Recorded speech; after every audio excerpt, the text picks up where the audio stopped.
Hi sir. Hi. Hello. Hi madam, నమస్తే. ఎలా ఉన్నారు? ఫైన్ ఫైన్ సార్, చెప్పండి. చాలా హ్యాపీగా ఉన్నారు, సంతోషంగా యా, ఉన్నారు. యా. ఈ మధ్యలో వర్క్లు ఎక్కువైపోతున్నాయి, వర్క్ తక్కువ హ్యాపీగా ఉన్నారా? అట్లేం లేదు, అంటే వర్క్ యాక్చువల్గా యాక్టివిటీస్ పెరుగుతున్నాయి. పెరుగుతున్నారు కాబట్టి హ్యాపీగా ఉన్నారు. హ్యాపీగా ఉన్నాను అంతే. ఎందుకంటే మీరు అందులో లీనమై ఉన్నారు కాబట్టి అది ఎంత Yes, వర్క్ yes. ఎక్కువ చేస్తే అంత హ్యాపీనెస్. ఎస్, అంటే ఇష్టంగా చేసే పని ఏదైనా బాగా సంతృప్తినిస్తుంది. అంతేగా సార్, ఇష్టంతో చేసిన ఏ పనైనా సంతృప్తి. సార్, నా మొదటి ప్రశ్న సార్, చెప్పండి. అంటే కుల నిర్మూలన సంఘం ఎందుకు పెట్టాల్సి వచ్చింది? దానివల్ల ఏంటి లాభం ఏంటి? లాభం అంటే ఇదొక సంఘ సంస్కరణ ఉద్యమం. ఇది 1971లో కొంతమంది ప్రోగ్రెసివ్ ఐడియాలజీ కలిగిన వాళ్ళు, ఓకే. ప్రముఖంగా చెప్పుకోవాలంటే సురమౌళి గారు.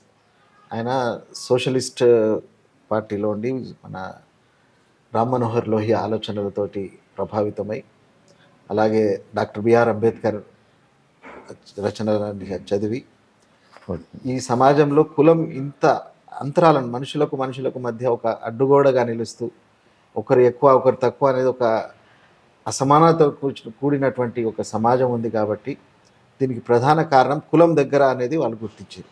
ఓకే. గుర్తించి కుల నిర్మూలన సంఘం ఎందుకు పెట్టకూడదు మనం అని చెప్పేసి, ఇందులో ఆస్తికులు నాస్తికులు అందరూ ఉన్నారు. కమ్యూనిస్టులు కావచ్చు, సోషలిస్టులు కావచ్చు, అన్ని వర్గాలు. ఉంది. కానీ ఒక మేజర్గా ఒక టార్గెట్ ఏంటంటే కుల నిర్మూలన జరిగితే ఈ సమాజంలో ఈ అంతరాలన్నీ పోయి ఒక సమాజం ఏర్పడుతుంది అనేది ఒకే ఒక లక్ష్యంతో దీన్ని ఏర్పాటు చేశారు. ఎంతకాలం అయింది సార్ ఇప్పుడు ఇది పెట్టి? ఎంతకాలం అయింది? ఇది 52 years కంప్లీట్ అవుతుంది. 52 years. Yes, exactly. 1972లో ఇది రిజిస్టర్డ్ అయింది. మొన్న లాస్ట్ 2022లో గోల్డెన్ జూబ్లీ ఫంక్షన్ కూడా చేసుకున్నాం మేము. 52 years అయింది ఇప్పటికి, దాదాపు అర్ధ శతాబ్దం. ఎస్. ఈ 52 సంవత్సరాల్లో మీరు సాధించింది ఏంటంటే ఏం చెప్తారు సార్? ఎస్, అది సాధించింది చాలా ఉంది. కొన్ని వేల కులాంతర మతాంతర పెళ్ళిళ్ళు జరిగినాయి సంఘం ఆధ్వర్యంలో. అట్లాగే అవేర్నెస్ ప్రోగ్రామ్స్ ఎన్నో కార్యక్రమాలు జరిగినాయి. కులం యొక్క తీవ్రతను తగ్గించే విధంగా కులాంతర వివాహాల పట్ల ఒక అనుకూలంగా ఒక పాజిటివ్నెస్ తీసుకురావడంలో కుల నిర్మూలన సంఘం చాలా సాధించింది. అంతేకాకుండా చాలామంది తమ పేర్లలో ఉన్నటువంటి కుల సంకేతాలను కూడా తొలగించుకున్నారు, ప్రముఖులు కూడా. ఓకే. ఉదాహరణకు భవనం వెంకట్రామ్ గారు. ఓకే. ఆయన పేరు ముందుగా భవనం వెంకట్రామ్ రెడ్డి ఆయన పేరు. ఓకే. అయితే కుల నిర్మూలన సంఘం యొక్క ఒక కులాంతర వివాహం జరిగే సందర్భంలో ఆయన ఒక గెస్ట్గా హాజరయ్యారు.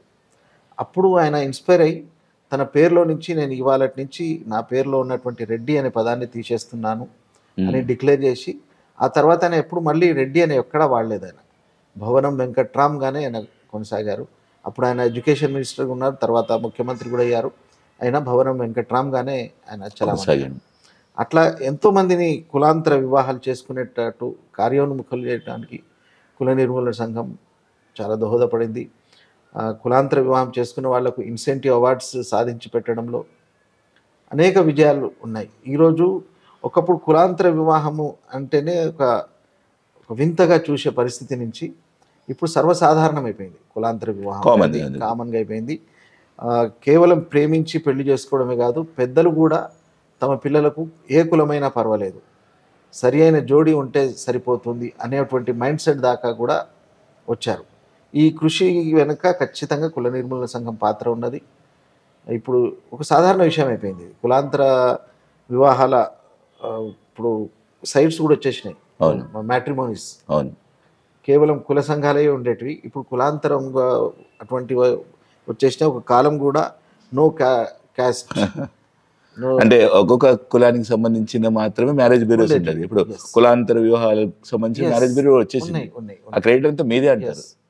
ఖచ్చితంగా, అంటే మేము కావచ్చు, మాలాగా పనిచేసి అంటే మీరే కాదు, మీ తోటి పనిచేసే ఉంటుంది, మీ కుల నిర్మూలన సంఘం అంతా కావచ్చు, అనుకూల వాతావరణం అయితే ఒక అవేర్నెస్ అయితే తీసుకురాగలిగింది.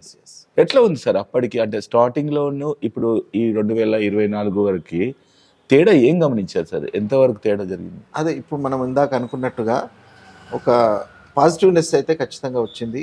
ఒకవైపు కుల స్పృహ కూడా పెరుగుతుంది. కులాంతర వివాహాల పట్ల కొంత వివక్షతో పాటుగా దాడులు జరుగుతున్నాయి. కుల దురహంకార దాడులు కూడా ఈ మధ్యన మనం గతంలో కేవలం నార్త్ ఇండియాలో మాత్రమే మనం అప్పుడప్పుడు పేపర్లలో చూసేది.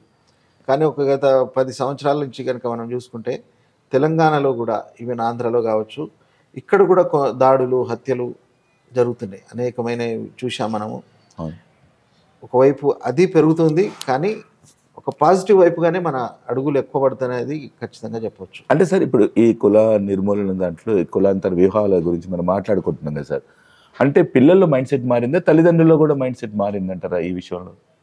పిల్లల అంటే ముఖ్యంగా ఇది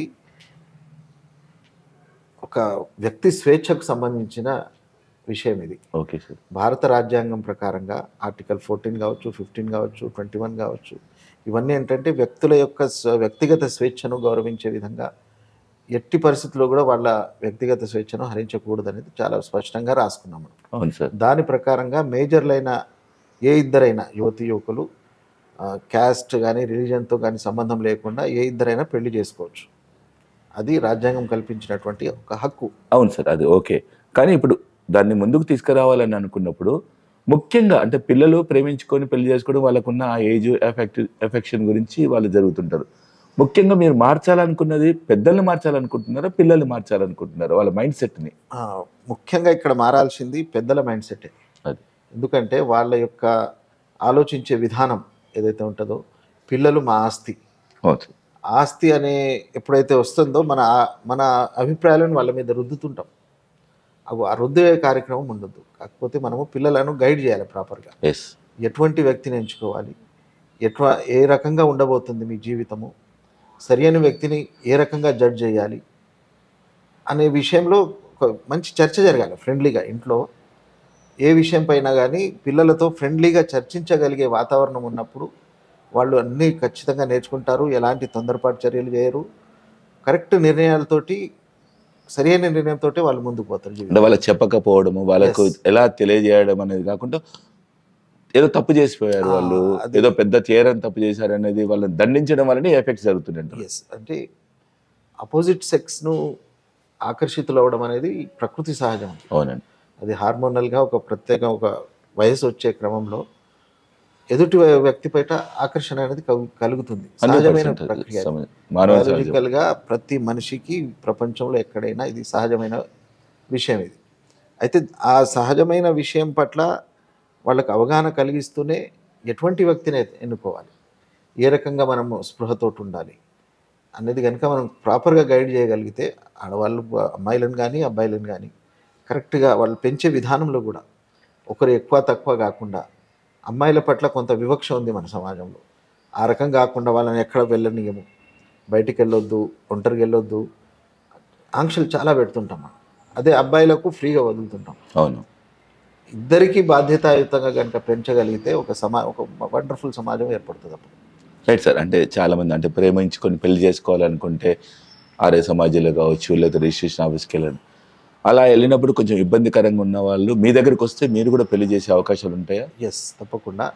మేము రాగానే ఎవరైనా వస్తే కనుక కౌన్సిలింగ్ చేస్తాం. ఫస్ట్ వీళ్ళు ఎంతవరకు అవగాహనతో ఉన్నారు, ఒకరి పట్ల ఒకరికి అభిప్రాయం ఎట్లా ఉంది, జీవితంలో నిలదొక్కోగలరా లేదా, ఇది కేవలం ఆకర్షణగా ఉందా, నిజంగా ప్రేమతోటి ఉన్నారా, ఇది మేము కనీసం 2-3 గంటలన్నా కనీసంగా ఇంటర్వ్యూ చేస్తాము.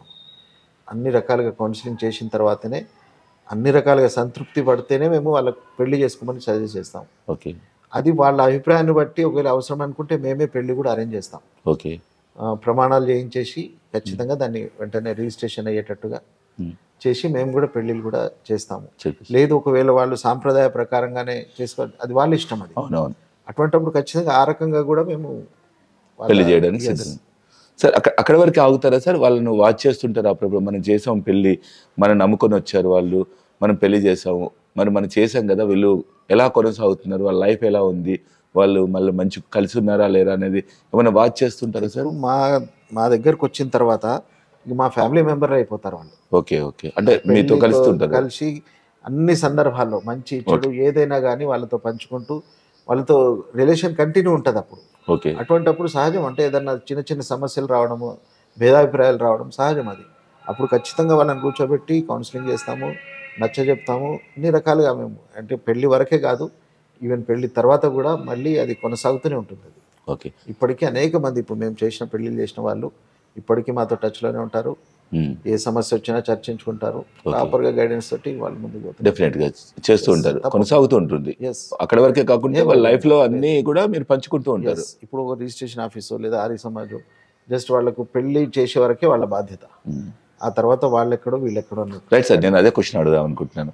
ఇప్పుడు ఆర్య సమాజంలో జరిగే పెళ్లిళ్ళు అంటే రిజిస్ట్రేషన్ ఆఫీసులో అన్ని కులాలకు జరుగుతూ ఉంటుంది. ఆర్య సమాజంలో జరిగే పెళ్లిళ్లకు మీరు చేసే పెళ్లిళ్లకు వ్యత్యాసం ఏంటి సార్? ఏంటి చేంజెస్ ఏంటి? ఆర్య సమాజంలో పెళ్లి చేసుకోవాలంటే ఇద్దరు ఒకే మతానికి చెందిన వాళ్ళై ఉంటే ఇబ్బంది లేదు, ఓకే, అయిపోతుంది. కానీ రెండు విభిన్నమైన మతాల వాళ్ళు కనుక ఉంటే ముందుగా వాళ్ళు మతం మార్చుకోవాల్సి ఉంటుంది. ఇప్పుడు అమ్మాయి హిందూ కాకుండా ముస్లిమో క్రిస్టియనో ఉంటే ముందు ఆమె హిందూగా మారాలి. Okay. At the same time అబ్బాయి కనుక వేరే మతమో కులమో అయి ఉంటే అతను మారాలి. ముందు మతం మారిన తర్వాతనే వాళ్ళ పెళ్లి జరుగుతుంది, అప్పుడే అది చెల్లుతుంది కూడా. ఓకే. అంటే ఇద్దరు ఒకే మతం గల వాళ్ళైతేనే అక్కడ చెల్లుతుంది, ఆర్య సమాజంలో పెళ్లి చేస్తారు. ఓకే. ఒకవేళ వేరే మతాల వాళ్ళైతే ముందుగా వాళ్ళ మతం మారుస్తారు. అదే ఆర్య సమాజంలో అక్కడే చేసేసి ఫస్ట్ అతనితో కంప్లీట్ గానే మళ్ళీ పెళ్లి నిర్వహిస్తారు. ఇప్పుడు మా దగ్గరకు వచ్చే వరకు కులం కానీ మతం కానీ ఏ రకమైన మతం మార్చడం కానీ కులం కానీ అసలు ఆ ప్రసక్తే మా దగ్గర. కుల నిర్మూలన అంటేనే అది కదా సార్. ఇప్పుడు అంటే మీరు ఏ కులాలతో మీకు సంబంధం లేదు, మనుషులు ఇష్టపడ్డారా, మనుషులుగా బతకాలనుకుంటున్నారా, అంతే. అంతవరకే మేము వాళ్లకు ఫర్దర్గా కులం లేకుండా బతికే ప్రయత్నం చేయమని కూడా చెప్తాం మేము. ఓకే. వాళ్ళను ఆ రకంగా మోటివేట్ చేస్తాము. వాళ్ళ పిల్లలకు కూడా కులరహితులుగా ఒక ఆదర్శ భారతీయులుగా ఆ రీతిగా పెంచమని కూడా వాళ్ళని ప్రోత్సహిస్తాము. అది ఎంతవరకు పాటిస్తున్నారనేది వాళ్ళ వ్యక్తిగత విషయం. అది మేమైతే ఆ రకంగా చెప్తాం వాళ్ళకు. ప్రభుత్వంతో కూడా మేము గత అనేక సంవత్సరాలుగా కులాంతర మతాంతర పెళ్లిళ్ళు చేసుకున్న వాళ్ళ పిల్లలకు అండ్ పెళ్లి చేసుకున్న వాళ్ళకు కూడా ఆదర్శ భారతీయులుగా గుర్తించి వాళ్ళకు ఒక ప్రత్యేకమైన కేటగిరీ కింద గుర్తించి రిజర్వేషన్ ఇవ్వమని అడుగుతున్నాం, డిమాండ్ చేస్తున్నారు. ఎంతకాలం ఇప్పుడు దాని గురించి మీరు ఫైట్ చేయండి? ఈ మధ్య 10 years నుంచి చేస్తున్నాం. ఓకే. ఇంతవరకు ఏం సాధించలేదు, బట్ చిత్తశుద్ధి లేదు ప్రభుత్వాలకు. మా ప్రయత్నం అయితే కొనసాగుతుంది. దానివల్ల ఏంటంటే చాలా వరకు 2 కులాల నుంచి వచ్చిన వ్యక్తులు పెళ్లి చేసుకుంటున్నారు. మళ్ళీ వాళ్ళ పిల్లల విషయంకి వచ్చేసరికి ఆ తల్లిది కానీ తండ్రిది కానీ కులాన్ని సాధారణంగా తండ్రిదే ఉంటుంది. అది కొనసాగే, ఎందుకంటే వాళ్ళకి రిజర్వేషన్ సౌకర్యం ఉంటుంది. ఓకే. కొన్ని వేల సంవత్సరాల నుంచి వాళ్ళు వెనుకబడి ఉన్నారు కాబట్టి అది న్యాయమైన కోరిక కాబట్టి ఆ రకంగా వాళ్ళు కోరుకోవడంలో తప్పు లేదు. కానీ మరి కుల నిర్మూలన ఎట్లా జరగాలి? కులం స్టార్ట్ అవుతుంది కదా. దానికి సొల్యూషన్ గానే మేము పెట్టిన ప్రతిపాదన ఇది. కులాంతర మతాంతర వివాహాలు చేసుకున్న వాళ్ళందరినీ కూడా ఆదర్శ భారతీయులుగా గుర్తించి ఒక ప్రత్యేక కేటగిరీ కింద గుర్తించి వాళ్ళకి రిజర్వేషన్ కనుక ఏ క్యాస్ట్ అవసరం లేదు, ఏ మతం అవసరం. ఇప్పుడు క్యాస్ట్ బేస్డ్ ఏదైతే క్లెయిమ్ చేస్తున్నారు రిజర్వేషన్ ఇక్కడి నుంచి వస్తున్నది. అది అటువంటిప్పుడు ఆటోమేటిక్ క్యాస్ట్ అనేది కట్ అవుతుంది. ఆదర్శ భారతీయులు అనేది ఒక క్యాస్ట్ కింద జనరేషన్ అట్లా కనుక కొనసాగితే ఆటోమేటిక్గా వాళ్ళు క్యాస్ట్లెస్ గా మారే అవకాశం ఉంటుంది. అదే క్యాస్ట్ కేటగిరీలో ఆదర్శ భారతీయులు కానీ అదొక రకమైన క్యాస్ట్ కిందకి వస్తుంది. రాదు. ఎందుకు రాదంటే మళ్ళీ అది క్యాస్ట్ లాగా వస్తే ఇప్పుడు గతంలో ఉంది మీరు అన్నట్టుగా చరిత్రలో లింగాయతులు ఉన్నారు. చాలా పెద్ద ఉద్యమం అది. అది క్యాస్ట్ కు వ్యతిరేకంగా మొదలైనటువంటి ఉద్యమం అది. కానీ చివరికి వచ్చే వరకు వాళ్ళందరూ కలిసి మళ్ళీ ఒక కొత్త క్యాస్ట్. అదే సార్, నేను అందుకే అడుగుతున్నాను, మళ్ళీ ఇది కూడా అట్లాగే అయిపోతుంది ఎట్లా అని. అందుకే మేము స్పెషల్ గా ఆదర్శ ఐడియల్ ఇండియన్స్ గానే గుర్తించమంటున్నాం. ఓకే. ఓకే. ఇంకోటి అవసరం కూడా వాళ్ళకు ఇప్పుడు ఈ రిజర్వేషన్ మేము కోరుకోవడంలో కూడా ఇప్పుడు వాళ్ళు తరతరాలుగా వెనుకబాటుతనంతో ఉన్నారు కాబట్టి అవసరం ఒకటైతే, ఇంకో రెండో అవసరం వస్తుంది.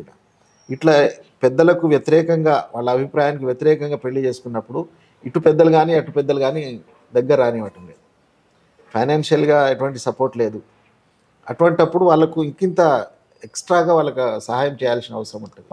కాబట్టి గవర్నమెంటే దాన్ని టేకప్ చేసి వీళ్ళని కనుక ఎంకరేజ్ చేస్తే ఖచ్చితంగా కులాన్ని మనం ఇప్పుడు కాకుండా కొన్ని సంవత్సరాలకైనా కులరహిత సమాజాన్ని చూడగలుగుతాం. మేడం, మీకు ఒక ప్రశ్న. అంటే ఇప్పుడు ప్రేమ పెళ్ళిళ్ళ గురించి మనం మాట్లాడుతున్నాం. అంటే ఇది ఫిబ్రవరి నెల, ఇంటర్నేషనల్గా ఒక February 14th అని లవర్స్ డేగా ఒక డిక్లేర్ చేశారు, త్వరలోనే రాబోతుంది. సో ఈ లవర్స్ డే రోజు ప్రేమికులందరూ కలుసుకోవడాలు, గిఫ్ట్లు ఇచ్చుకోవడాలు, మాట్లాడుకోవడాలు, ప్రమాణాలు చేసుకోవడాలు, పెళ్లి చేసుకుందాం ఎప్పుడని ఇట్లా రకరకాలుగా చర్చించుకుంటారు కామన్గా లవర్స్ అన్నప్పుడు. సో ఇలాంటి సందర్భంలో కొన్ని సంఘాలు వాళ్ళని దొరకపట్టేసుకొని వాళ్ళను పట్టుకొని అక్కడక్కడనే తాళి కట్టియడము, అక్కడక్కడ పెళ్లి చేయడం లాంటివి జరుగుతుంది. అది కరెక్టే అంటారా మేడం మీ తరపున? యాక్చువల్లీ ఇది వాలంటైన్ డే ఏదైతే ఫిబ్రవరి 14 వాలంటైన్ స్మృతిలో ఇది జరుగుతుందండి. ప్రతి డే మనకు కార్మికుల దినోత్సవం కావచ్చు, తల్లి పాల దినోత్సవం కావచ్చు, ఏదో ఒక సందర్భాన్ని అలా అనుకొని ఈ రోజులో నిర్వహిస్తుంటాం.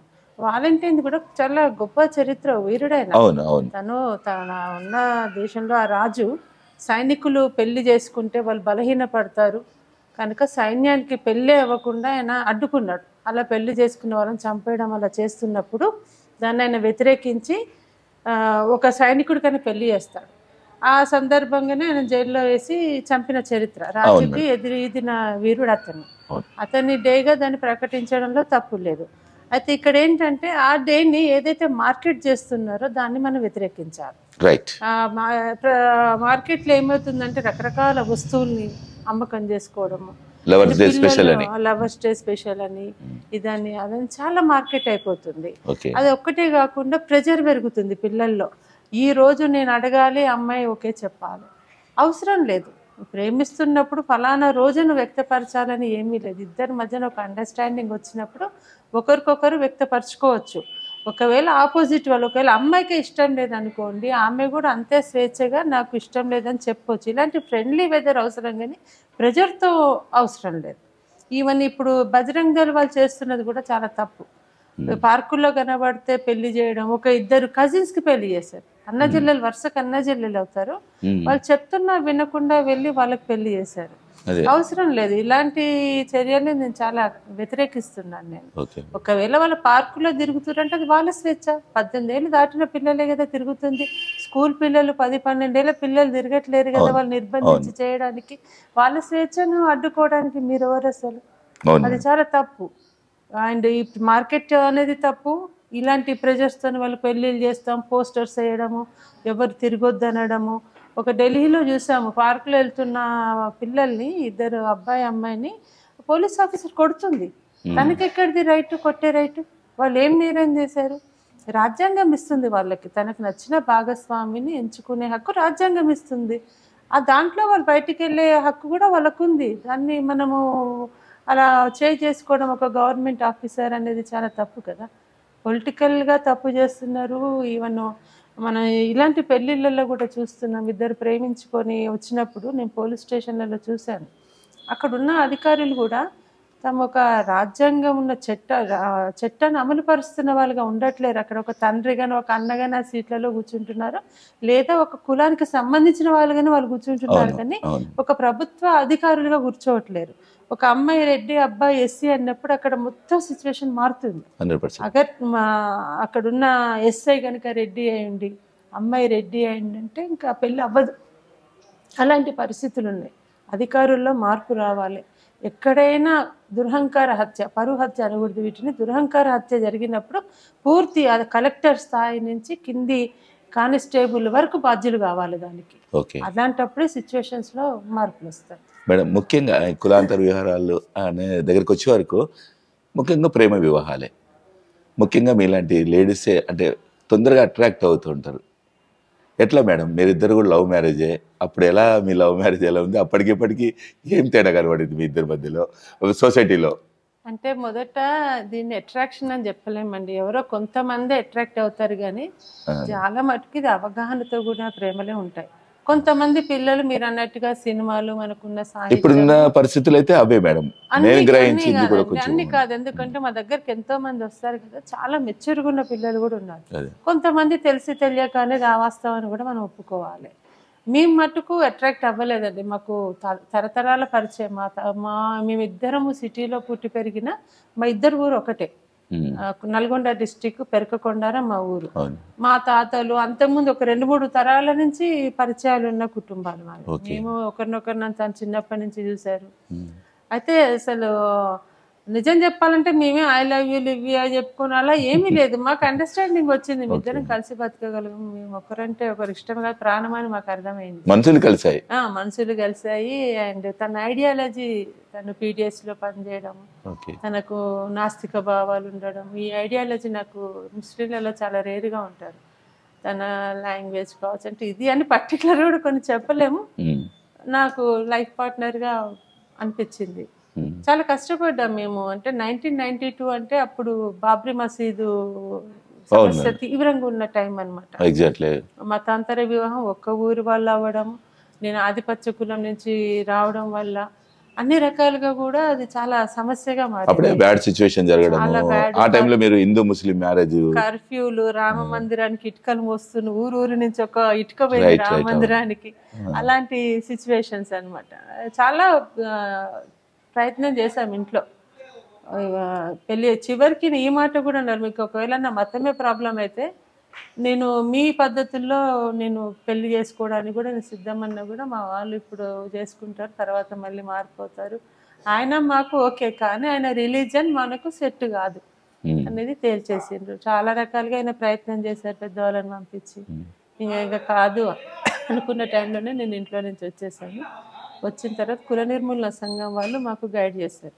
స్పెషల్ మ్యారేజ్ యాక్ట్ కింద మీ ఇద్దరం ఉన్నాం, పెళ్లి రిజిస్ట్రేషన్ ఆఫీస్లో పెళ్లి చేసుకున్నాం. ఆ తర్వాత సంఘం వాళ్ళు మాకు అభినందన సభ పెట్టి మళ్ళీ దండలు మార్పించి, మాకు పెళ్లికున్న ప్రత్యేకత ఏంటి అంటే ఒక పోలీస్ ఆఫీసర్ అండ్ అప్పుడే ఉద్యమం నుంచి బయటకు వచ్చిన శివసాగర్, ఐడియా ఉంటుంటుంది, సత్యమూర్తి గారు, వీళ్ళిద్దరూ ఒకే వేదిక మీద మాకు పెళ్లి చేశారు మళ్ళీ. అది మా పెళ్లికున్న ప్రత్యేకత. గ్రేట్ జరిగింది మేడం. అప్పుడు అనుకున్నారా జీవితాంతం మంచిగా ఇలా కలిసి ఉంటామని? అప్పుడు ఊహించారా ఇప్పుడు లైఫ్ను? నేను అంటే ఇలా ఉంటాము, కారుగా ఉంటాం, బిల్డింగ్ ఇలాంటివి ఉండకపోయేది. బిల్డింగ్ల గురించి అంటలేను, మనుషులు కలిసే మనుషులుగా ఒకటయ్యారు మీరు. ఆ ఒకటైన మనుషులు అలాగనే కొనసాగుతున్నారా? అలాగే కొనసాగుతున్నామండి. అందులో మాకెప్పుడు అంటే ఈ ఎన్ని రోజులు కలిసి ఉంటాము అలాంటి డౌట్స్ ఎప్పుడూ లేవు మా రిలేషన్లో. అండ్ మేము జీవితంలో చాలా పెద్ద పెద్ద ఇబ్బందులను ఎదుర్కొన్నాం, కానీ ఇద్దరం ఒక్క తాటి మీద ఉండే మేము ఎప్పుడు అంటే విభిన్న అభిప్రాయాలతో ఎప్పుడు పోలేదు.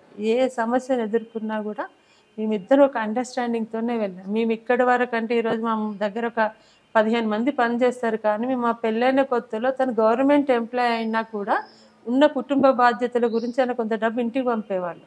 మాకు రెంట్ తర్వాత చాలాసార్లు ఒక సగం నెల వచ్చే వరకు నెల ఎలా గడుస్తుంది అనుకునే క్షణాలు, రేపు ఎలా అనుకునే సమస్యలను కూడా మేము ఎదుర్కొన్నాం. కానీ ఎప్పుడు కూడా ఇలా చేసుకోవడం వల్లనే మాకు ఇలా అయ్యింది, లేకపోతే ఇద్దరు లగ్జరీగా బతికేవాళ్ళు అలా ఎప్పుడు అనిపించలేదు. ఒక విధంగా ఇప్పటికీ మేము వాటిని ఒక మధుర జ్ఞాపకాలుగా అనుకుంటాం. రైస్ బ్యాగ్ తెచ్చుకునే పరిస్థితి లేకపోతే 3-4 కిలోల రైస్ తెచ్చుకునే సందర్భాలు కూడా ఉన్నాయి, బ్యాగ్ తెచ్చుకోవడానికి డబ్బులు లేనప్పుడు. పాప సెర్లాక్ డబ్బా అమ్మది అయిపోతుంటే అయిపోవచ్చింది కదా అనే ఒక టెన్షన్. కానీ ఎప్పుడు కూడా మాకు ఇలా చేసుకుంటేనే ఈ ప్రాబ్లమ్స్ అని అనిపించలేదు. కనుకనే మేము ఈరోజు ఒక 15 మందికి మేము ఎంప్లాయ్మెంట్ ఇవ్వగలిగినాం నాకు అనిపిస్తుంది. రైట్ మేడం, మీరు అన్న దాంట్లో ఒక క్వశ్చన్ వచ్చింది మేడం. అంటే ప్రేమించుకున్న తర్వాత పెళ్లి చేసుకుంటే ఈ కష్టం పడ్డామా అనేది అనుకోలేదు మేము ఎప్పుడు అని అన్నారు. ఇప్పుడు పరిస్థితులు ఏమవుతుందంటే నాకు తెలిసి నేను కొన్ని అంటే ప్రేమించుకున్నప్పుడు రకరకాలుగా మాట్లాడుకుంటారు, పేరు పెట్టి పిలుచుకోవడమా లేకపోతే చిన్న కన్నా ఏంట్రా అని పిలుచుకుంటాం. పెళ్ళైన తర్వాత కూడా అలా మాట్లాడుకోవడం ఇబ్బందికరంగా ఉండి విడిపోయిన వాళ్ళు ఉంటున్నారు. నిజమైన ప్రేమించుకున్న వాళ్ళేమో మీరు ఇలా కలిసి ఉన్నారు. మరి ఏది కరెక్ట్ మేడం? ఇప్పుడు ప్రేమ అనేది అఫెక్షనా లేకపోతే నిజమైందా?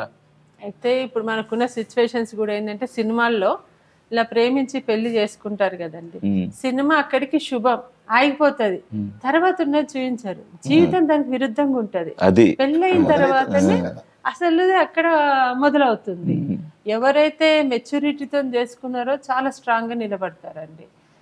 ఈ మెచ్యూరిటీ లేకుండా సినిమాలకు అట్రాక్ట్ అయ్యి ఉంటారు, ఐ లవ్ యూ చెప్పుకోవడం, గిఫ్ట్లు ఇచ్చుకోవడం, అంత షోపులు ఉంటాయి కదా, అలాంటి లవ్ నిలబడదు. మా దగ్గరకు వచ్చినప్పుడు ముందు మేము చేసేది అసలు వీళ్ళు అట్రాక్షన్తో ప్రేమించుకున్నారా అవగాహనతో ప్రేమించుకున్నారా అనేది మేము చూస్తాం. ఎవరైతే అవగాహనతో ప్రేమించుకొని నిలబడతారో వాళ్ళ వల్ల సమాజానికి ఎంతో మంచి జరుగుతుందండి. ఎన్నో రుగ్మతలు, వరకట్న సమస్య అండ్ జెనెటిక్ ప్రాబ్లమ్స్ ఏవైతే ఉన్నాయో నిజానికి ఈరోజు మనం తేరుకోవాలి, అందరూ తేరుకోవాలి. ఎందుకంటే ఇప్పటికే అది వైశ్య కులం వరకు వ్యాపించింది. వైశ్యాస్కి సర్జరీ చేయాలంటే ఇవాళ వైద్య రంగం ఆలోచించే పరిస్థితిలో ఉంది. వాళ్ళకు అనిస్థిషియా ఇస్తే వాళ్ళలో ఎక్కువ బొంబే బ్లడ్ ఉంది, ఆ బ్లడ్కు చాలా ప్రాబ్లం వస్తుంది. వైశ్యాస్ ఏంటంటే ఒక్క ఊర్లో ఉన్న వాళ్ళు దగ్గరి సంబంధాలు ఇప్పుడున్న వాళ్ళలో వైశ్యాస్ చాలా ఎక్కువ చేసుకున్నారు. దగ్గర సంబంధాలు, అక్కల పిల్లల్ని, తన్నల పిల్లల్ని ఇలా చేసుకోవడం వల్ల వాళ్ళ బ్లడ్ ఏమైపోయింది అంటే, ఇప్పుడు ఆపరేషన్ టైంలో అనిస్థిషియా ఇచ్చినప్పుడు ఇంజెక్షన్ ఇస్తారు, తర్వాత మేల్కోవడం అనేది కొంచెం ఇబ్బందికరమైన పరిస్థితి. దగ్గర సంబంధాలు చేసుకోవడం వల్ల జెనెటికల్గా చాలా పెద్ద సమస్యలు వస్తున్నాయి. అదే ఇది ఒక కులం కని కాదు, అన్ని కులాల్లో కూడా ఒక్కొక్క రకం, ఒక్కొక్క కులం ఒక్కొక్క రుగ్మతల్లో చాలా ప్రాబ్లమేటిక్గానే ఉంది. ఇది దగ్గరి బంధువుల్లో చేసుకోవడం ఒకటైతే, ఒకే కులంలో చేసుకోవడం, ఈ రకంగా రిపీటెడ్గా అవ్వడం వల్ల జెనెటిక్గా చాలా వీక్ అయిపోతున్నారు. దానివల్ల అనేక సమస్యలు వస్తున్నాయి. అదే కనుక మనము ఇంటర్ క్యాస్ట్ కానీ ఇంటర్ రిలీజియన్ కానీ కొంచెం దూరంగా కనుక చేసుకున్నప్పుడు ఈ సమస్యలు చాలా వరకు మనం పక్కన పెట్టగలం. కులాంతర వివాహాలు చేసుకోవడం వల్ల బెనిఫిట్ ఉంది అంటున్నారు. తప్పకుండా చాలా బెనిఫిట్ ఉంది. ఎందుకంటే దూరపు అంటే దగ్గర రక్తం కాదు, అది కాదు, ఎవరికో తెలియదు, కాస్ట్ కూడా కాదు. మనము మొక్కల్లో కూడా చూస్తే మనము వేరే రెండు మొక్కలను కలిపి చేసిన హైబ్రిడ్గా వస్తుంది. ఆ పండ్లకు మీరు ఒకే చెట్టుకు వచ్చిన పండ్లకు చాలా తేడా వస్తుంది. ఇప్పుడు మార్పులు హైబ్రిడ్కు రెగ్యులర్ దానికి చాలా తేడా ఉంటుంది. అట్లాగే కులాంతరం పెళ్ళిళ్ళు చేసుకున్న వాళ్ళ పిల్లలు చాలా షార్ప్ ఉంటారు, ఐక్యూ వాళ్ళది ఎక్కువ ఉంటుంది. అంటే ఒక స్టాటిస్టికల్గా కనుక అందరిలో అట్లా ఉండాలని కాదు, చాలా వరకు వల్ల వస్తాయి. ఇవన్నిటిని మనం అధిగమించవచ్చు. అండ్ వ్యక్తుల మధ్య ప్రేమ పెరుగుతుంది. అసలు కావాల్సింది అదే కదా, మనుషులంతా ఒకటనే సమభావన రావాలి మనకు. కాబట్టి కులాంతర వివాహాలు అన్నీ ఏ రకంగా చూసినా కూడా ఉత్తమమైనవి, మతాంతర వివాహాలు ఉత్తమమైనవి.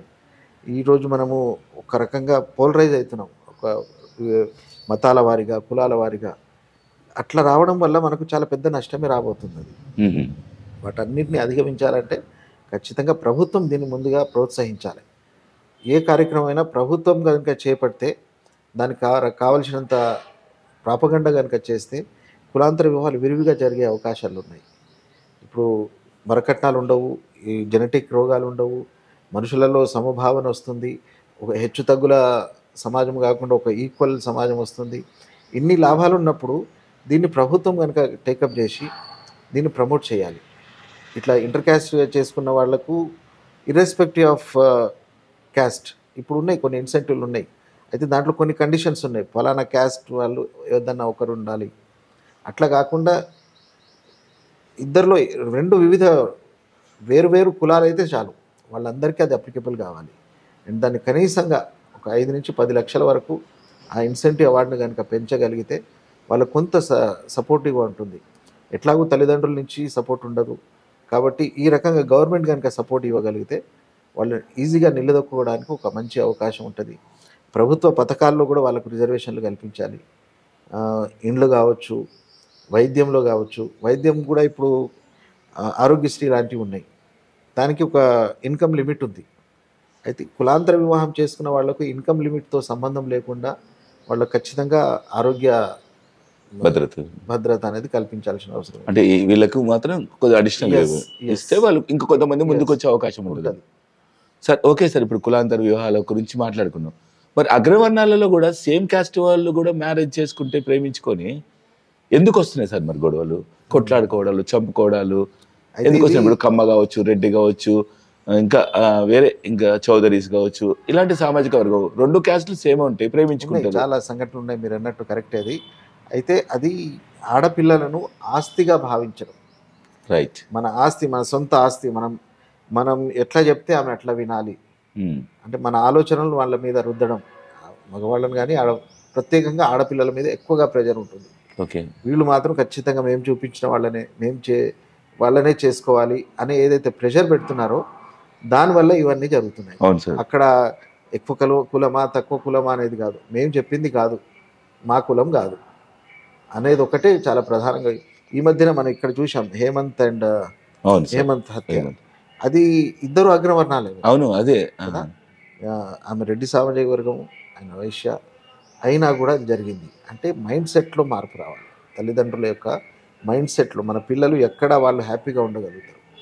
మన పిల్లలకు చిన్నప్పటి నుంచి కూడా ప్రతి వస్తువు కావచ్చు, వాళ్ళు స్కూల్ దగ్గర నుంచి, వాళ్ళ పుస్తకాల కాడి నుంచి, వాళ్ళ చెప్పులు, డ్రెస్లు, ఏదైనా వాళ్ళకి ఇష్టంగానే కొనిస్తాం. వాళ్ళని అడిగి నీకు ఏది నచ్చింది అని మాత్రమే కొనిస్తాం. ఇది ఎందుకు చేయాలి? కానీ పెళ్లి విషయానికి వచ్చే వరకు మాత్రం మేము చెప్పిందే నువ్వు చేసుకోవాలి. అది చాలా ఒక మానసిక హింస లాంటిది అది. రైట్. అది అంటే ఇష్టం లేని వాళ్ళతో జీవితాన్ని పంచుకోవడం అనేది అంతకంటే పెద్ద శిక్ష అనేది ఏది ఉండదు. అంటే పెద్దవాళ్ళుగా వాళ్ళు ఏం ఆలోచిస్తారంటే మాకు చాలా అనుభవం ఉంది, మేము అనుభవించున్నాము, పిల్లలుగా మీరు ఇప్పుడే మెచ్యూర్డ్ అవుతున్నారు, మీకు ముందు వెనుక చూపు ఏం తెలియదు, నష్టపోతారని అట్లా ఉండొచ్చు. ఇప్పుడు మనం అనుకున్నాం పిల్లలు ఆస్తిగా మారుతున్నారు అని, వీళ్ళు ఏం చేస్తే ఈ ఆస్తిని పెట్టుబడిగా కూడా మారుస్తున్నారు. 300 కోట్లున్న మారుతిరావు ఏమనుకున్నాడు అంటే అమృతాన్ని 1000 కోట్లున్న సంబంధానికి ఇవ్వాలనుకున్నాడు. ఇది కేవలం అమృత సుఖపడుతుందనే పాయింట్ ఉండదండి, వీళ్ళ స్టేటస్ పెంచుకోవడం కోసము వాళ్ళు ఇలా చేస్తారు. ఇప్పుడు మన అవంతి విషయంలో కూడా అంతే.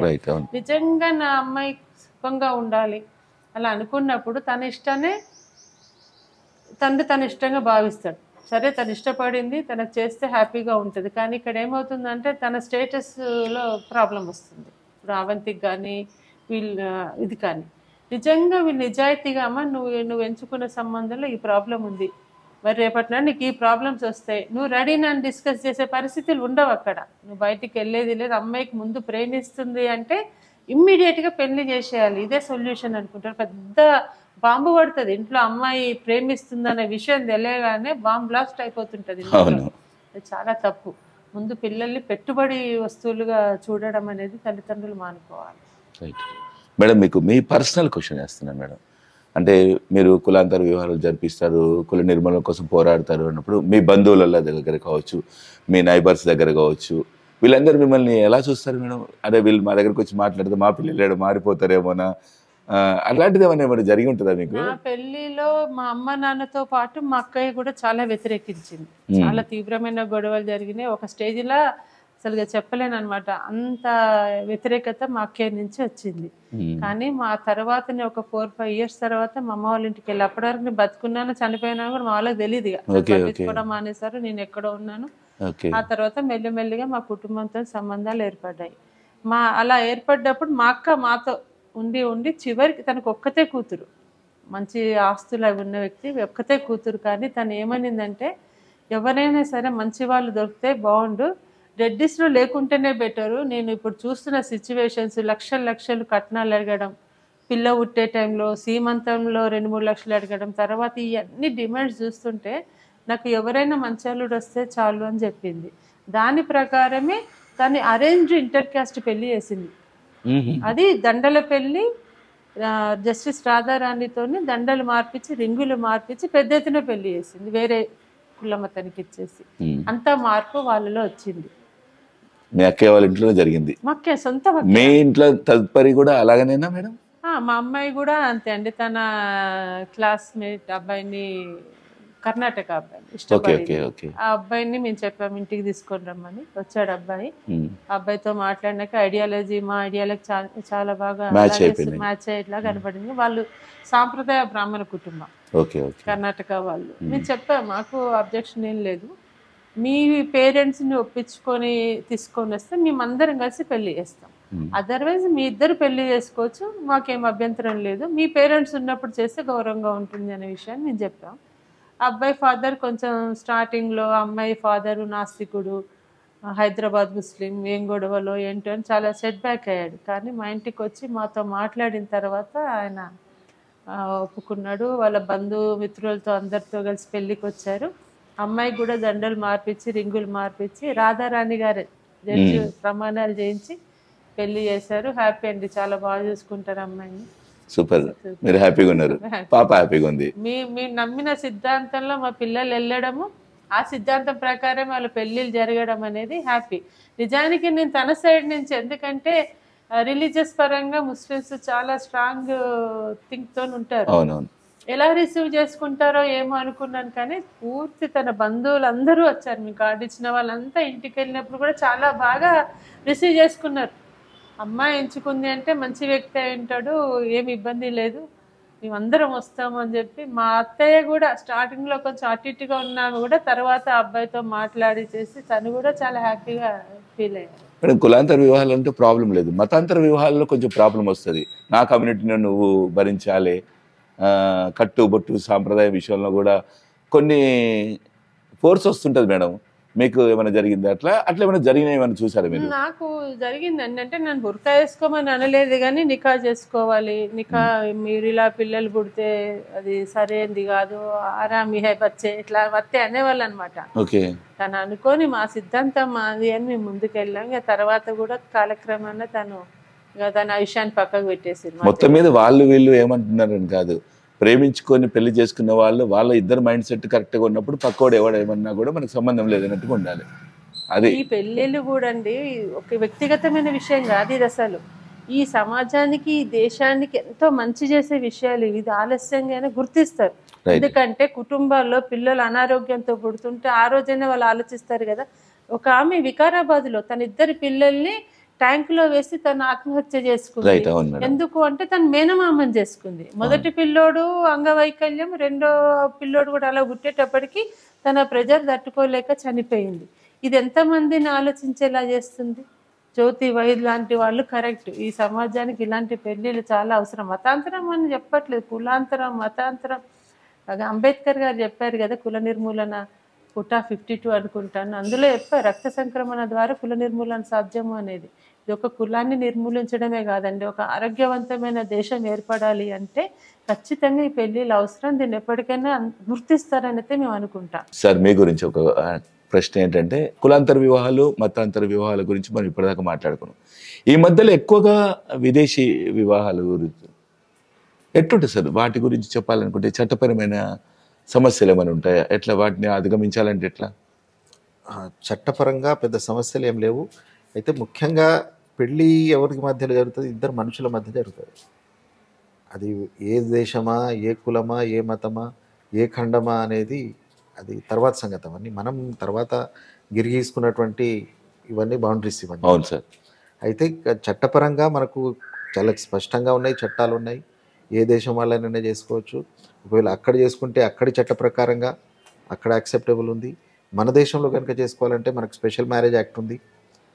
స్పెషల్ మ్యారేజ్ యాక్ట్ యొక్క ఉద్దేశమే అది. ఏ రకమైన నిర్బంధం లేకుండా కులంతో కానీ, మతంతో కానీ, దేశంతో కానీ ఎటువంటి రెస్ట్రిక్షన్ లేకుండా ఇద్దరు మేజర్లు అయి ఉండాలి. ఏ ఇద్దరికి కూడా పెళ్ళిళ్ళు అయి ఉండొద్దు, అంటే యాక్టివ్ మ్యారేజ్లో బాండ్ అయి ఉండకూడదు. ఇటువంటి కండిషన్స్తో తర్వాత ఇంకా వేరే ఏం కండిషన్స్ లేవు. ఇద్దరు మనుషులుగా వాళ్లకు, వాళ్ళ పుట్టే పిల్లలకు వారసత్వపు హక్కులు అన్నీ చాలా స్పష్టంగా స్పెషల్ మ్యారేజ్ యాక్ట్ ప్రకారంగా మనకు కల్పించారు. అది చాలా ఉత్తమమైన చట్టం. అది దాని మీద కూడా ఖచ్చితంగా విస్తృతమైన ప్రచారం జరగాల్సిన అవసరం ఉంది. ప్రభుత్వం దాని గురించి చెప్పాలి. చాలామందికి అసలు ఒక చట్టం ఉంది అనే విషయం కూడా చాలామందికి తెలియదు. అది అందుకే నేను ప్రశ్నించాను సార్. అది కాబట్టి దాని గురించి కూడా విస్తృతమైన ప్రచారం జరగాలి. ఇప్పుడు ఏదైనా ఒక సమస్య వచ్చినప్పుడు ప్రభుత్వం దాన్ని పెద్ద ఎత్తున టేకప్ చేస్తుంది. ఏదైనా ఆరోగ్య సమస్య కావచ్చు, ఉదాహరణకు పోలియో చుక్కలు. పోలియో సమస్య చాలా పెద్ద సమస్య ఉండే, కానీ దాన్ని ఒక గవర్నమెంట్ ఒక ప్రెస్టీజియస్గా తీసుకొని కొన్ని వేల కోట్లు దానికోసం వెచ్చించి ప్రచారం కల్పించి టీకాలు వేయడం వల్ల ఈ రకంగా ఒక మిషన్ లాగా దాన్ని టేకప్ చేసి దాన్ని కంట్రోల్ చేయగలిగింది. అదే రకంగా కులం కూడా కనుక ఒక మిషన్ లాగా కనుక టేకప్ చేయగలిగితే ఖచ్చితంగా కులరహిత సమాజం అనేది చాలా ఈజీగా ఏర్పడుతుంది. కానీ దురదృష్టం ఏమంటే ఇంతవరకు ఏ ప్రభుత్వం కూడా తమ ఎజెండాలో కుల నిర్మూలన మా ఎజెండా అని ఇంతవరకు ఎవరు ప్రకటించలేదు. దాన్ని పైగా కులాలను ఓట్ బ్యాంక్గా మార్చుకుంటున్నారు. ఆ రకంగానే వాడుకుంటూ దాన్ని అలా నడుస్తుంది. ఓకే, ఆ ఎజెండాలో పెట్టకపోయినా కనీసం ఉన్న చట్టాలపై కనీసం ప్రచారం కూడా చేయట్లేదు. చట్టాలు ఉన్నాయి మనకు, ఇన్సెంటివ్ అవార్డ్స్ గురించి ఉన్నాయి, వాళ్ళ పిల్లలకు రిజర్వేషన్ గురించి కూడా గతంలో వచ్చిన కొన్ని జీవోస్ ఉన్నాయి, ఇన్సెంటివ్ అవార్డ్స్ ఉన్నాయి. వీటి మీద కూడా ఇలాంటి ప్రచారం జరగట్లేదు. కాబట్టి ప్రభుత్వం కనుక పూనుకుంటే ఇది చాలా బాగుంటుంది. అట్ ద సేమ్ టైం ఇప్పుడు కుల దురహంకారపు హత్యలు జరుగుతున్నాయి. అవును సార్. దానికి ఎన్నో జరిగినాయి ఇప్పటివరకు మన దగ్గర 80కి పైగా జరిగినాయి ఈ గత 10 ఏళ్లలో. కానీ ఒక్కటే కేసులో మాత్రమే ఇంతవరకు శిక్షలు పడింది. హత్యలు కానీ దాడులు కానీ జరిగినప్పుడు దానికి ప్రేరేపించిన వాళ్ళందరినీ కూడా సమాన బాధ్యులుగా గుర్తించాలి. కేవలం డైరెక్ట్గా పాల్గొన్న వాళ్ళనే కాకుండా ప్రేరేపించిన వాళ్ళు ఉంటారు, ఖచ్చితంగా వాళ్ళను కూడా అంతే స్థాయిలో వాళ్ళని కూడా అక్యూజ్డ్గా, వాస్తవానికి చేసిన వాడి కన్నా చేయించబడినోడే ఎక్కువ దోషి ఉంటుంది. ఎందుకంటే వాడు చేస్తేనే కదా వీడికి ఆ కోపం ఆవేశం వస్తుంది ఉంటుంది. కాబట్టి వాళ్ళందరినీ సమాన బాధ్యులుగా గుర్తించాలి. ఫాస్ట్ ట్రాక్ కోర్టు ఏర్పాటు చేయాలి ఖచ్చితంగా. అన్ని సమస్యలతో పాటు దీన్ని కూడా చూస్తున్నామంటే చాలామంది తప్పించుకునే అవకాశం ఎక్కువ ఉంటుంది. కాబట్టి ఫాస్ట్ ట్రాక్ కోర్టు పెట్టేసి చాలా స్పీడ్గా దీని మీద యాక్షన్ కనుక తీసుకోగలిగితే కనీసం కొంత దాన్ని కంట్రోల్ చేయొచ్చు. అదే రకంగా ఇంట్లో నుంచి చాలామంది బయటకు వచ్చేస్తుంటారు ప్రేమించి. వాళ్లకు ఏం చేయాలి, ఎక్కడికి వెళ్ళాలి ఏం తెలియదు వాళ్ళకు. ఎవరు ఆదరించే పరిస్థితి ఉండదు. కేవలం నీకు నీవు నాకు నీవు అన్నట్టుగా ఇద్దరు కలిసి బయటకు వచ్చేస్తారు. ఆర్థికపరమైన ఏది చూసుకోరు, బయటకు వచ్చేసి చాలా ఇబ్బందులు పడుతుంటారు. అటువంటప్పుడు ప్రభుత్వం వాళ్ళని చేరదీయగలగాలి. ఒక ప్రొటెక్షన్ హోమ్స్ అనేటివి కల్పించాలి. ఇప్పుడు పంజాబ్ గవర్నమెంట్లో అదొక ప్రయోగం జరిగింది. అది ఇట్లా బయటకు వచ్చిన వాళ్ళను ఒక హోమ్లో పెట్టేస్తారు. వాళ్ళు పెట్టి అక్కడ కౌన్సిలింగ్ చేస్తారు. మంచి ప్రొఫెషనల్ కౌన్సిలర్స్ తోటి కౌన్సిలింగ్ చేస్తారు. కౌన్సిలింగ్ చేసి వాళ్ళు నిజంగా పెళ్లికి అర్హులైతే కనుక వాళ్ళ తల్లిదండ్రులను పిలిపించి వాళ్లకు కౌన్సిలింగ్ ఇచ్చి పెళ్లికి ఏర్పాటు చేయడం ఈ ప్రయత్నం జరుగుతుంది. లేదు ఇంకా ఇమ్మెచ్యూర్డ్గా ఉన్నారు, వాళ్ళ ఆలోచనలు ఇంకా జస్ట్ ఏదో ఆవేశంగా వచ్చారు అన్నప్పుడు వాళ్ళని నచ్చజెప్పి వాళ్ళ ఇంటికి పంపించి ఏర్పాటు చేస్తారు. ప్రొటెక్షన్ ఉంటుంది అక్కడ. అట్లాంటిది లేకుండా ఉండడం వల్ల మన దగ్గర చాలామంది బయటికైతే వచ్చేస్తున్నారు. తెచ్చుకున్న కారుతో కూస్తూ డబ్బులు ఉంటాయి, అవి అయిపోతాయి. ఎవరు దగ్గర తీయడానికి కూడా ఎవరు సాహసించరు. అటువంటప్పుడు పోయి ఏ రైలు కట్టాల కిందనో ఎక్కడో ఉరి ఆత్మహత్యలు చేసుకుంటారు. నేను చేసుకోవడం వల్ల నేను ఎట్లయినా అని చెప్పేసి విడిపోతున్నాయి కూడా కొన్ని సమస్యలు కూడా. అది వేరే సమస్య. నేను ఇది ఈ రకంగా చనిపోవడం అనేది నిజంగా ఇది సమాజం చేస్తున్నటువంటి హత్యలు. యాక్చువల్గా వాళ్ళు చేసుకున్న ఆత్మహత్య కానీ నా దృష్టిలో అవన్నీ అటువంటి వాతావరణం కల్పించలేని ప్రభుత్వం బాధ్యత వహించాలి. అటువంటి మైండ్ సెట్ను ఏర్పరచుకోలేనంత కాబట్టి సమాజం దాన్ని బాధ్యత వహించాలి. అది ఆ సంఖ్య చాలా ఎక్కువ సంఖ్యలో ఉంది, తక్కువేం లేదు. అది దేశం వైడ్గా చూసుకుంటే కనుక కొన్ని వేల సంఖ్యలో ఉంది. యూత్ అంతమంది అట్లా అన్యాయంగా చనిపోవడం అనేది దేశానికి చాలా పెద్ద నష్టాన్ని చేకూరుస్తుంది. కాబట్టి దాని మీద కూడా ఖచ్చితంగా ఆలోచించాలి. ప్రత్యేక చట్టం చేయమని కూడా మేము గత కొన్ని సంవత్సరాలుగా ప్రభుత్వాన్ని డిమాండ్ చేస్తున్నాము. మరొక్కసారి మీ ముఖంగా కూడా ఈ ప్రభుత్వానికి కులాంతర మతాంతర వివాహితుల పరిరక్షణ కోసం ఒక ప్రత్యేక చట్టాన్ని చేయమని చెప్పి కూడా మేము డిమాండ్ చేస్తున్నాం. ఎట్లుంది సార్ ఇప్పుడు మీరు తీసుకునే నిర్ణయాలు వచ్చి కులాంతర వివాహాలు అప్పటికన్నా ఇప్పుడు ఎక్కువ జరుగుతున్నప్పుడు మీ ఫీలింగ్ ఏంటి సార్? ఇప్పుడు ఎలా అనిపిస్తుంది మీకు? అంటే ఇప్పుడు మనం ఒక నమ్మిన సిద్ధాంతం ప్రకారంగా మనం పోతున్నాం. ఇది సిద్ధాంతం కనుక కరెక్ట్ అయినప్పుడు మనం చేస్తున్నది ఏమాత్రం కొంచెం ఫలితం ఇచ్చినా కూడా ఎంతో ఆనందాన్ని ఇస్తుంది. అయితే ఏంటంటే ఎవల్యూషన్, ఇది రెవల్యూషన్. అంటే రాత్రి ఏదో మార్పు వచ్చేస్తుంది, రేపటికల్లా ఇది ఇట్లా మారిపోతుంది అనేది కాదు. ఇది సంఘ సంస్కరణ అనేది చాలా స్లోగా సమాజం మీద ఇంపాక్ట్ ఉంటుంది. దానికి అది ఉంది చాలా. మీరు ఒక 20 ఏళ్ళు 30 ఏళ్ళు 50 ఏళ్ళు కనుక మీరు చూసుకుంటే అప్పటికి ఇప్పటికి కంపేర్ చేసుకుంటే చాలా స్పష్టంగా మనకు చాప కింద నీరులా ప్రవహిస్తుంది అంటారు. ఖచ్చితంగా. అంటే ఇది ప్రోగ్రెసివ్ వైపు వెళ్ళడం, అంటే మనిషి ముందడు వేయడం అన్నట్టు. వెనక్కి పోవడం కూడా ఒక్కోసారి అవుతుంటుంది, కానీ తాత్కాలికంగానే ఉంటుంది. కానీ మనిషి ముందుకు వెళ్ళడమే మనము వేల ఏళ్ల నుంచి లక్షల సంవత్సరాలుగా చూసినా కూడా మనిషి యొక్క చరిత్రలో చెడును ఎప్పటికప్పుడు తీవ్రంగా ఒక్కోసారి బయటికి వచ్చినా కూడా అది పక్కగా జరుగుతుంది. మంచి పరిణామాలతోటే మనిషి ఎప్పటికీ ముందుకు పోతుంటాడు. అంటే ఇప్పుడు కూడా అంటే మీలాంటి వాళ్ళు చేసే ఈ ప్రయత్నంలో ఇప్పుడు కులాంతర వివాహాలు కూడా అరేంజ్డ్ మ్యారేజ్గా జరుగుతూ చాలా అట్టాసంగా చేస్తున్నారు సార్. అవి తెలిసినప్పుడు ఏమనిపిస్తుంది మీకు? వస్తాయి ఇన్విటేషన్స్? తప్పకుండా చాలా వస్తాయి. చాలా మంది పిలుస్తుంటారు. చాలా హ్యాపీ మూమెంట్స్ అవి. అంటే అప్పుడు ఏమో దండలు మార్చుకునే వరకే ఉండే, మీరు చూసుకున్నా ఎంతమంది చూసుకున్నా. ఇప్పుడు అట్టాసంగా బ్రహ్మాండంగా పెళ్లి చేస్తున్నారు, పెద్ద ఎత్తున జరుగుతున్నాయి. కుల పట్టింపు లేకుండా అవును పెద్దలే ముందుకు వచ్చి వాళ్ళు మంచి పెద్ద ఎత్తున అరేంజ్ చేస్తున్నారు. చాలా హ్యాపీ. ఒక సర్వే ప్రకారంగా దగ్గర 4 to 5% of marriages inter caste జరుగుతున్నాయి. అది పెరుగుతుంది, సంఖ్య ఖచ్చితంగా పెరుగుతుంది. మీకు ఇన్విటేషన్ ఇస్తారు, మీరు వెళ్తున్నారు, ఎట్లుంటుంది సార్ మీకు? అదే చాలా రెస్పెక్ట్ఫుల్గా పిలుస్తుంటారు మమ్మల్ని. మేము ఒక డైరీ కూడా తీస్తున్నాం ఈ మధ్య. దాంట్లో మేము చేసే పెళ్లిలే కాదు, మేము అటెండ్ అయిన పెళ్లిలు. Okay, super. అంటే అవన్నీ కూడా రికార్డ్ చేస్తున్నాం. సార్ ఇంకొక క్వశ్చన్ అడగాలి ఉంది సార్ మిమ్మల్ని. అంటే ఇప్పుడు సోషల్ మీడియా బాగా ప్రాచుర్యంలో ఉంది. అంటే ఈ కులాంతర వివాహాల గురించి మీరైతే కుల నిర్మూలన కోసం మీరు పోరాటం చేస్తున్నారో అవేర్నెస్ ఎలా కల్పిస్తున్నారు? అంటే సోషల్ మీడియాలో మీరు ఎంతవరకు దాన్ని ముందుకు తీసుకెళ్తున్నారు సార్? సోషల్ మీడియాలో కూడా మేము ఒక రకంగా ప్రయత్నం జరుగుతూనే ఉంది. అవేర్నెస్ కార్యక్రమాలు, ఉపన్యాసాలు కావచ్చు, కాలేజీలలో వెళ్ళి ఇప్పుడు చాలామంది ఉన్నారు మా దగ్గర, సీనియర్స్ ఉన్నారు, వాళ్ళు కాలేజీలకు వెళ్ళడం, పిల్లలతో ఇంటరాక్ట్ అయినప్పుడు వాళ్ళను కులం పట్ల అవగాహన కలిగించడము, కులాంతర వివాహాల గురించి చెప్పడము, ఈ రకమైన కార్యక్రమాలు చేస్తూనే ఉన్నాము. మా మీటింగ్లలో కావచ్చు, ఇప్పుడు మేళా జరిగింది మన 26 జనవరి రోజు. ఆ రోజు చాలామంది పెద్ద పెద్ద వాళ్ళు వచ్చారు, చాలామంది వచ్చారు. వెబినార్లు కండక్ట్ చేస్తుంటాము ఒక్కో సబ్జెక్ట్ మీద మాట్లాడేటట్టు. అంటే స్కూల్ ఏజ్ నుంచి తీసుకుంటున్నారా సార్? అంటే 10th క్లాస్ నుంచి 8th క్లాస్ నుంచి తీసుకుంటూ కో ఎడ్యుకేషన్ కాలేజీల వరకు అది వెళ్ళి మోటివేషన్ ఇవ్వడము. గతంలో కూడా మేము అటువంటి ప్రోగ్రామ్స్ టేకప్ చేసినాం. ఈ మధ్య కూడా మళ్ళీ ఇంకా ఫోకస్ చేయాల్సి ఉంది. కాలేజీలలో ముఖ్యంగా స్టూడెంట్స్తో కనుక మనం మాట్లాడగలిగితే, వాళ్ళతో డీప్గా చర్చించగలిగితే చాలా వరకు మనం మైండ్ సెట్ పిల్లలది మార్చే పరిస్థితి వస్తుంది. సార్ ఫైనల్గా సార్, మీరు అంటే మేడం మీకు ఎట్లా ఉంది సార్? అంటే అంతకుముందుకు కుల నిర్మూలనలో మీరు డిఫరెంట్, అంటే కుల నిర్మూలనలోకి మీరు రాలేదు, అప్పుడు ప్రేమించుకున్న వ్యక్తులు మనుషులు కలిసి ఒకటయ్యారు. ఈ కుల నిర్మూలనలో మీరిద్దరు కలిసి నడుస్తున్న ఈ ప్రయాణంలో ఎట్లుంటుంది సార్? మీ ఇద్దరు తోడ్పాటు ఎట్లుంటుంది? మేము యాక్చువల్గా పెళ్లి చేసుకున్న సందర్భము కుల నిర్మూలన సంఘంతో అప్పుడే మాకు పరిచయం. అదే అప్పుడే పరిచయమే అప్పుడైంది. అప్పటి నుంచి మేము ఖచ్చితంగా కుల నిర్మూలన సంఘంలో చాలా దగ్గరి సంబంధంతో ఉన్నాం.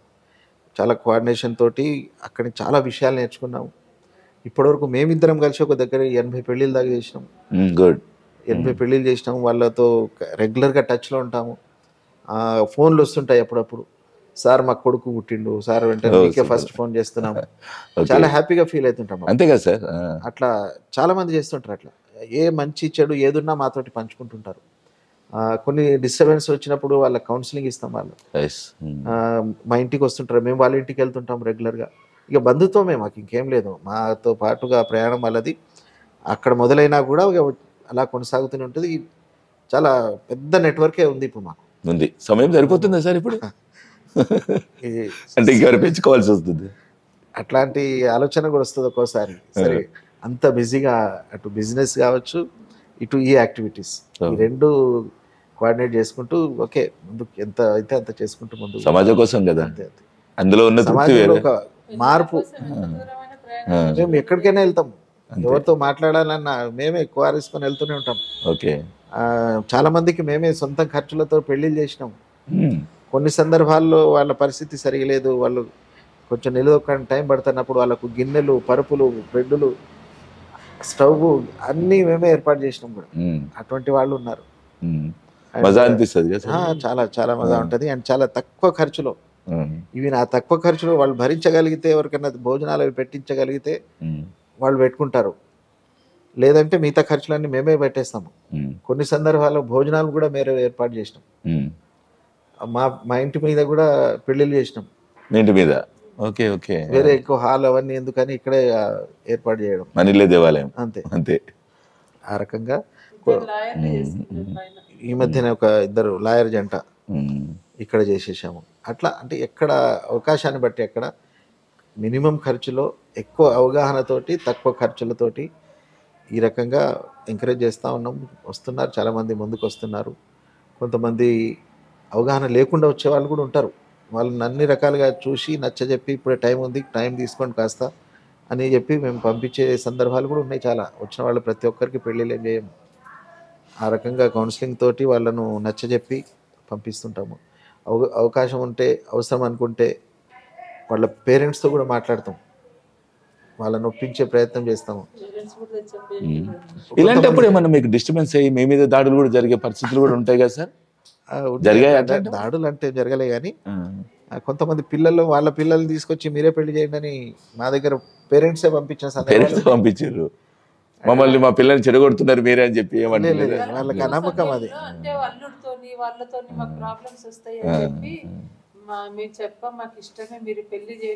వాళ్ళే తీసుకొచ్చి మాకు కప్ప చేస్తే మేము చేసేసినాం. అట్లాగే కొన్ని ఒకసారి పోలీస్ స్టేషన్లో కౌన్సిలింగ్ అవుతుంది. మేమందరూ ఉన్నాము. అమ్మాయిని ఎక్కడ లోపల చాలా సీరియస్గా కౌన్సిలింగ్ నడుస్తుంది. వాళ్ళ పేరెంట్స్ అందరు కూడా వచ్చి బయట కూర్చున్నారు. నేను అట్లా వెళ్తున్నాను, తనే చూడు మొత్తం చేసింది ఈయననే అని చెప్పి చూపించే వరకు వాళ్ళ అమ్మ ఇంత మట్టి తీసుకొచ్చి మీ మీద పోసింది అంటే దుమ్మెత్తిపోయడం అన్నట్టు. దుమ్మెత్తి వేయడం అన్నట్టు. సరే, ఇలాంటి అవమానాలు కూడా మీరు భరించారు, భరించాల్సి వస్తుంది. కలిసిపోయారు తర్వాత వాళ్ళు చాలా క్లోజ్ అయిపోయారు మళ్ళీ మాకు. Okay okay. ప్రతి మంచి చెడులో మమ్మల్ని ఇన్వాల్వ్ చేసేవాళ్ళు. అట్లా చాలా కాలమే close అయిపోయారు. నిర్ణయిస్తుంది. అంటే ఏంటంటే వాళ్ళ పరిస్థితి అది, వాళ్ళను మనము నిందించడానికి లేదు. వాళ్ళకున్న అవగాహన, సొసైటీ వాళ్ళకు కల్పించినటువంటి ఏదైతే ఉందో ఆ మైండ్ సెట్లోనే ఉన్నారు.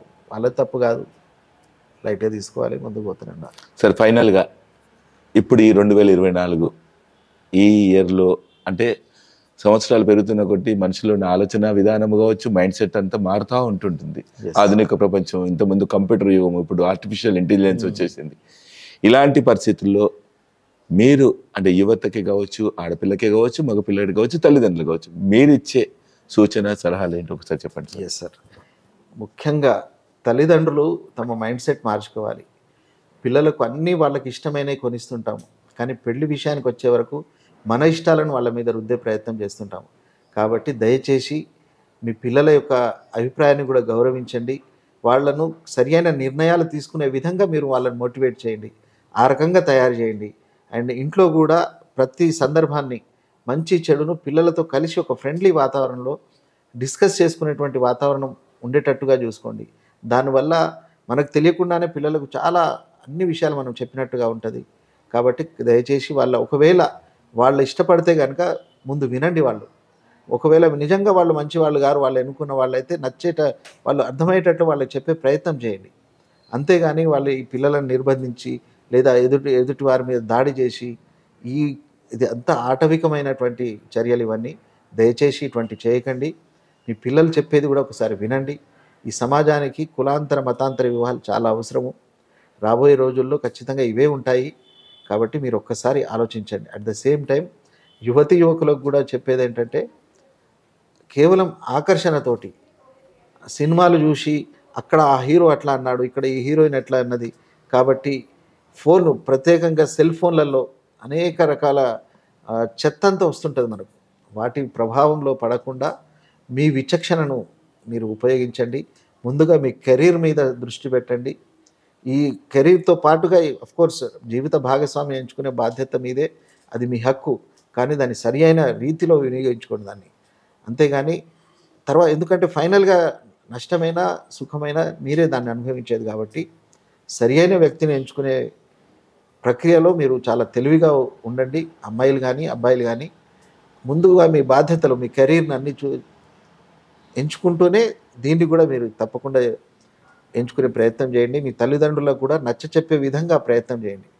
ఏ రకంగా మీరు కరెక్టో వాళ్ళకు ఒక మాట, వాళ్ళను కాన్ఫిడెన్స్లోకి తీసుకొని ముందుగా అంటే కంప్లీట్ ఒక పెళ్లి సందర్భంగా వచ్చే వరకు కూడా వాళ్ళకు ఇగ్నోరెన్స్లో పెట్టేసి సడన్గా వచ్చి మా పెళ్ళి అయిపోయిందని లేదా సో అని చెప్తే వాళ్ళు కూడా తట్టుకోలేరు. కాబట్టి ఒక ఫ్రెండ్లీ వాతావరణంలో ఉండే ప్రయత్నం చేయండి. రాబోయే భారతం అంతా మీదే, రాబోయే ఫ్యూచర్ అంతా కూడా మీదే. ఒక నచ్చిన భాగస్వామితో ఉండడం దాంట్లో ఉన్నటువంటి సుఖం కానీ సంతోషం కానీ ఇంకెక్కడ ఉండదు. ఆ ఎంచుకునే భాగస్వామి విషయంలో మాత్రం ఖచ్చితంగా విచక్షణతోటి ప్రయత్నం చేయండి. ఖచ్చితంగా అంత మంచి జరుగుతుంది. రాబోయే రోజుల్లో కులరహిత సమాజం, మతరహిత సమాజం ఏర్పడుతుందనే ఒక ఆశతోటి మేము పనిచేస్తున్నాము. మీరందరూ కూడా దాంట్లో భాగస్వాములు కావాలని కోరుకుంటూ మీ అందరికీ మరొక్కసారి అభినందనలు. ముఖ్యంగా అంటే మహిళగా మీకు ఒకటి ఏంటంటే, ఇంట్లో ఆడపిల్లలు ఎప్పుడు కూడా తండ్రికి భయపడుతూ ఉంటారు, తండ్రికి ఏం చెప్పుకోలేకపోతుంటారు. అంతా మంచి చెడు అంతా కూడా తల్లే చూస్తూ ఉంటుంది. ఇంట్లో బాధ్యత అంతా తల్లే తీసుకుంటుంది, ఏ విషయంలో అయినా కేర్ తీసుకోవడం. ఒక మహిళగా అంటే పిల్లలకి, ఆడపిల్లలకి ఎలాంటి సపోర్ట్ చేయాలి, ఇలాంటి వాటికి ఎలా కోఆపరేట్ చేయాలి, అంటే ప్రేమిస్తున్నామని చెప్పినప్పుడు ఎలా మోసపోకూడదు, తన ఎలా లొంగిపోకూడదు అనే విషయాలను ఎలా తెలియజేయాలి మేడం, ఒకసారి చెప్పండి మీరు కూడా. ముఖ్యంగా ఆడపిల్లలు తల్లితోనే క్లోజ్ ఎక్కువ ఉంటారు. అయితే ఈ తరం వాళ్ళు తండ్రితో కూడా ఉంటున్నారు, కానీ అయినా సరే దాంతో పోల్చి చూస్తే తల్లితోనే ఎక్కువ క్లోజ్ ఉంటారు. అయితే మనం కూడా కుటుంబాలు ఎలా ఉండాలంటే, పిల్లలతో ఎట్లయితే పుస్తకాలు, అధ్యాయాలు, లెసన్స్ ఉంటాయి, చాప్టర్స్ ఉంటాయి, లైఫ్లో కూడా ఈ రకమైన చాప్టర్సే ఉంటాయి. అమ్మాయి లైఫ్ 12 ఏళ్ళ వరకు ఎలా ఉంటుంది, 16 వరకు ఎలా ఉంటుంది, ఆ తర్వాత ఎలా ఉంటుంది, ఏ సమయంలో పెళ్లి చేసుకుంటే బాగుంటుంది, కాలేజీల్లో ఎప్పుడైనా ప్రపోజ్ చేసినప్పుడు వాళ్ళ పట్ల మీరు ఎలా ప్రవర్తించాలి, మీకు ఇష్టం లేకున్నా దాన్ని అంతే ఇదితో చెప్పాలి. అతనికి ఇష్టపడినప్పుడు చెప్పే స్వేచ్ఛ ఎంత ఉంటుందో నీకు నచ్చినప్పుడు కూడా నువ్వు అంతే స్వేచ్ఛగా చెప్పాలి. కానీ ఈ ప్రేమలో ఎలా కొనసాగాలి, ఎప్పుడు పెళ్లి చేసుకోవాలని దాని మీద పిల్లలకు మంచి క్లారిటీ ఉండాలి. నిజానికి ఆడపిల్ల కూడా ఈ ప్రస్తుతం ఉన్న దాంట్లో 26 సంవత్సరాలకు పెళ్లి చేసుకోవాలని చెప్తాను నేను. ఎందుకంటే వాళ్ళు కూడా బీటెక్ లేదా డిగ్రీనో చేసి ఆ తర్వాత ఉద్యోగం సంపాదించుకొని వాళ్ళ కాళ్ళ మీద వాళ్ళు నిలబడి పెళ్లిళ్ళు చేసుకోవాలి. ఈవెన్ పెళ్లి చేసుకునే మైండ్ సెట్ కూడా ఆడపిల్లల్లో మొదట నేను కట్నం ఇవ్వకుండానే నేను పెళ్లి చేసుకోవాలనే ఆలోచన ఆడపిల్లల తల్లిదండ్రుల్లో కూడా ఉండాలి. ఇది పెద్ద రుగ్మత. ఎందుకంటే మన సాంప్రదాయాల్లో కూడా కొంతమందికి అంటే కోపం వస్తుంది, కానీ తను కొడుకు వయసు ఉన్నాయని కాళ్ళు కడిగి మరి ఆడపిల్లని చేతిలో పెట్టడం అనేది సరైనది కదా. అక్కడే డిగ్రేడ్ అవుతుంది, అమ్మాయి డిగ్రేడ్ అవుతుంది, అమ్మాయి తల్లిదండ్రులు కూడా డిగ్రేడ్ అవుతున్నారు. మనకు చెప్తారు విష్ణుమూర్తి అవతారం అనుకొని చెయ్యాలి అంతా చెప్తున్నారు కదండి, అక్కడనే మనము డిగ్రేడ్ అవుతున్నాం. వీటి నుంచి కూడా తల్లిదండ్రులు ఆడపిల్లలు ఆలోచనలో మార్పు తెచ్చుకోవాలి. అండ్ ఇంకోటి ఏంటంటే పెళ్ళిళ్ళు అనేది ఆర్భాటం ఎక్కువైపోతుంది. ప్రీ వెడ్డింగ్ అని, మెహందీ అని, ఒకప్పుడు వెనకట నాగపెళ్ళి అని ఇదని అదన్న వారం రోజులు పెళ్లి చేస్తుండే, కానీ అవి ఖర్చుతో లేకుండే. కానీ ఇప్పుడు వచ్చేవన్నీ కూడా చాలా విపరీతమైన ఖర్చుతో ఉంటున్నాయి, విపరీతమైన భారాన్ని పెంచుతున్నాయి మనుషుల మీద.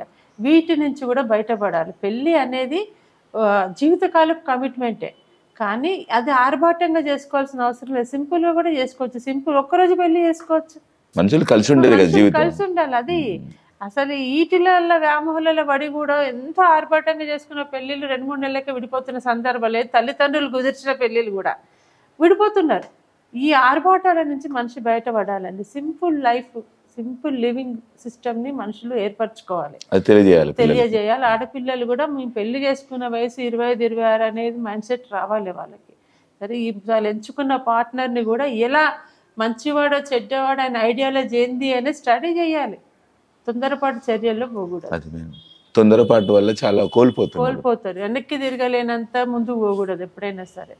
కొంచెం ముందు అయినా చెడ్డవాడంటే చాలా సింపుల్ గా సెట్ బ్యాక్ అవ్వగలగాలి. చెడ్డ వ్యక్తితో జీవితాంతం పోలేం కదా, అట్లా వెనక్కి తిరగలేనంత ముందుకు పోకూడదు అని చెప్తాను నేను.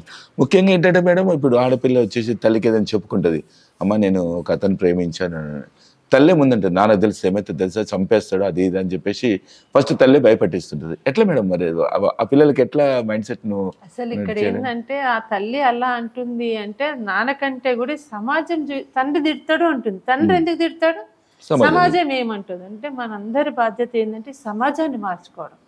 ఈ పూకటి వేళ్లతో కుల వ్యవస్థని దీన్ని తీసేయగలిగితే ఇవన్నీ పోతాయండి. ఆ తండ్రికి ఎవరు చెప్పాలి?